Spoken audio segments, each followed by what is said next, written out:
Halo semuanya, gue Okto, balik lagi di channel Tech Manis, teknologi masa kini. Kalau kalian perhatiin, kualitas gambar di video Tech Manis itu ada sedikit improve, dan ada juga kalian yang udah notice, dan thank you banget yang udah muji. Gambarnya makin cakep aja bang, sekarang pakai kamera apa, dan ya boleh di-spill gak bang kameranya apa yang dipakai sekarang gitu.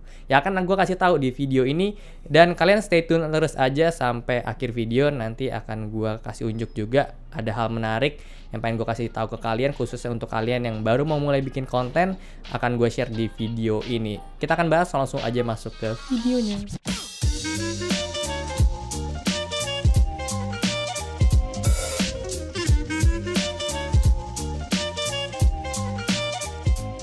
Oke, jadi ini dia gear utama untuk bikin konten di channel Tech Manis, yaitu kamera mirrorless Sony A6400. Kenapa gue pilih kamera ini? Kebutuhan mendasar gue adalah yang penting bisa 4K video, terus bisa juga ada lock-nya. Kalau Sony gue seneng banget ada S-Lock, terus bisa ada raw image-nya juga untuk gue foto, terus bisa flip screen untuk gue syuting kayak gini.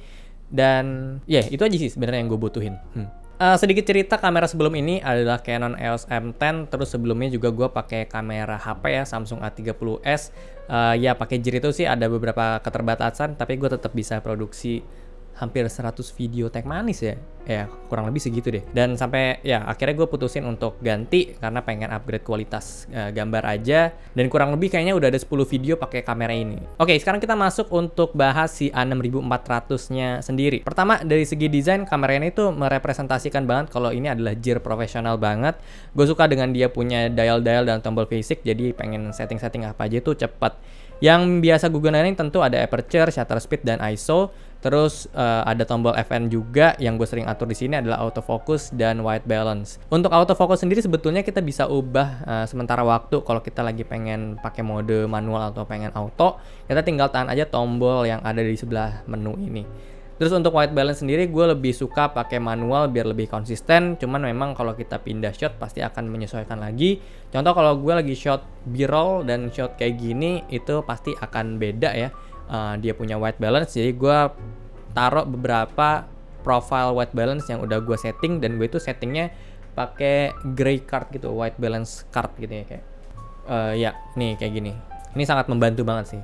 Nah, gue senang bisa capture white balance dari kamera ini. Jadi kita bisa atur itu, tinggal taruh aja kartu white balance ini di depan. Ada icon bullet gitu ya. Nanti kita pas-pasin di situ, tinggal pencet enter aja. Kenapa gue nggak pakai auto? Karena somehow kalau misalnya gue lagi roll kayak gini pun warnanya bisa berubah. Jadi PR aja gitu. Ntar gue nyesuaiin di post productionnya untuk nyesuaiin beberapa white balance yang ada gitu, kayak ribet aja pas grading sih. Lanjut, masih soal fisik dari kamera ini, yang gue seneng adalah gripnya. Di sini gripnya nyaman banget. Padahal kalau kita lihat di sini kamera punya desain yang kotak, tapi tambahin grip itu jadi enak di jempol dan enak di jari-jari gue untuk megang si kamera ini. Jadi jadi mantep aja gitu lah megangnya. Terus kalau gue nggak salah, build quality dari kamera ini juga udah ada sertifikasi untuk tahan lembab sama tahan debu gitu. Jadi ini udah nice banget lah. Itu meminimalisir dari jamur sih. Tapi ya tetap aja jamur itu harus dihindari dengan kalian tuh nyimpan kameranya dengan baik dan benar. Next yang gue suka dari kamera ini adalah dia punya viewfinder, tapi tetap bisa di flip screen juga.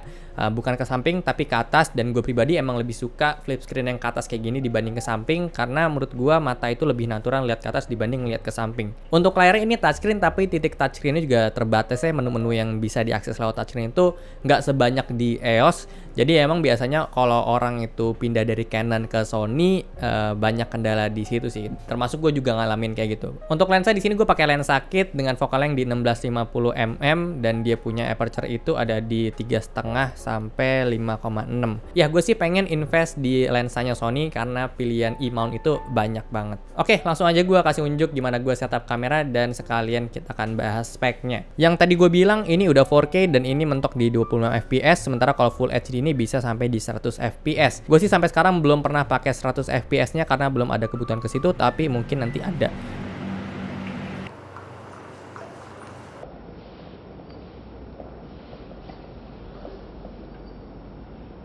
Jadi gue selalu pakai yang 4K 25 fps dengan bitrate di 60 MB. Kenapa nggak pakai 100 MB padahal ada fitur yang 100 MB? Ya karena itu kegedean. Capek mindahinnya gitu dan bikin cepat penuh gue punya hard disk. Gue selalu set di manual exposure, gue pakai ISO di 500 dan gue pakai shutter speed di 1/50 atau 1/60 karena gue pernah baca rumus yang shutter speed itu harus 2 kalinya frame rate.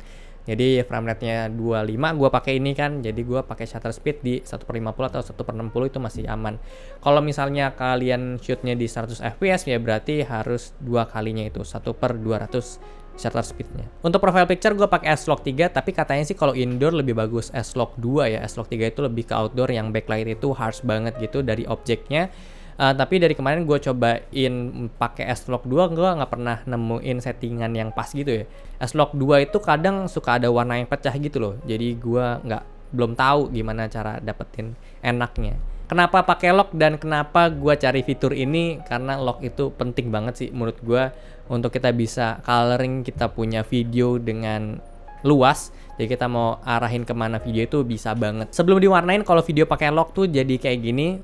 Sementara kalau udah diwarnain ya kayak gini, kayak video yang kalian tonton sekarang dari tadi. Ya, jadi ya mungkin itu aja yang biasa gue set untuk di kamera gue untuk syuting YouTube sama set white balance tadi ya. Tapi udah gue jelasin di depan juga. Pokoknya hasil dari settingan gue ya kayak video-video yang kalian tonton ini. Oke, jadi itu dia untuk setting kameranya, tapi tetap harus didukung juga sama beberapa gear lainnya kayak lighting, terus reflektor. Gue lupa pakai reflektor. Yes, oke.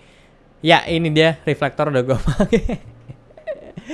Kayak gini tuh bedanya dari tadi nggak pakai reflektor dan sekarang baru gue kasih reflektor. Selain reflektor juga ada ini V-Light ya dari Godox P120C yang gue pakai. Tada. Ini buat ngisi di sini aja sih biasanya, jadi gue lebih sedikit terang untuk di pipi kanan gue. Cuma kadang gue nggak pakai juga sih, jadi cuma manfaatin warna dari gue punya monitor gitu. Dan bedanya sih kayak gini, pakai V-Light sama nggak pakai V-Light. Ya pokoknya settingannya kayak gini dan gua sebagai objek ada di tengah dari diagonal ruangan ini biar kelihatan ruangan itu jadi lebih luas. Padahal ini kan ruangannya kecil banget gitu. Jadi manfaatin diagonal ruangan itu juga menurut gua cukup penting. Ya jadi itu aja untuk gear yang dipakai sama Techmanis dan pemeran utamanya adalah kamera Sony A6400. Buat kalian yang baru mau mulai bikin konten ya menurut gua invest aja pelan-pelan di gear yang kalian butuhin. Ya sesuaikan aja dengan budget dan kebutuhan kalian. Mulai dari handphone juga itu udah menurut gue cukup banget sih untuk produksi konten di kita punya media sosial gitu ya. Yang penting kalau misalnya kalian udah konsisten dan kalian ngerasa udah harus upgrade ya itu boleh banget. Intinya sih gue selalu ingetin ke kalian disesuaikan aja dengan budget dan kebutuhan kalian, itu penting sih. Karena sekarang banyak banget kemudahan untuk memulai sesuatu dengan pilihan barang-barang yang sangat ekonomis sampai yang bisa dibilang mahal tapi tentu dengan segala kualitas yang ditawarkan untuk mendukung segala produktivitas kita. Selain itu juga gue pengen kenalin kemudahan lainnya dengan adanya BAF, sebuah perusahaan pembiayaan yang berizin dan diawasi oleh OJK atau Otoritas Jasa Keuangan. Jadi kalian bisa milikin semua kebutuhan gadget, elektronik, dan furnitur kalian dengan cara cicil aja di BAF. Salah satu produk yang bisa sangat mendukung kalian punya konten adalah kamera kayak gue gini dan kalian bisa dapetin pembiayaan dari BAF karena prosesnya cepat dan angsurannya itu tepat. Jadi harusnya ini cocok untuk kalian yang baru mau mulai bikin konten atau kalian yang udah bikin konten tapi pengen upgrade kualitas konten kalian biar bisa lebih dinikmatin lagi. Tapi sekali lagi gue ingetin ke kalian, pastiin kalau misalnya kalian itu pilih barang sesuai dengan kemampuan dan kebutuhan kalian juga. Perhitungan income dan outcome itu penting biar setiap keputusan yang kalian ambil itu sesuai dengan rencana dan harapan kalian nantinya. Kalau misalnya kalian udah pikirin dan yakin pengen dapat pembiayaan dari BAF, langsung aja visit link di bawah sini atau di description box.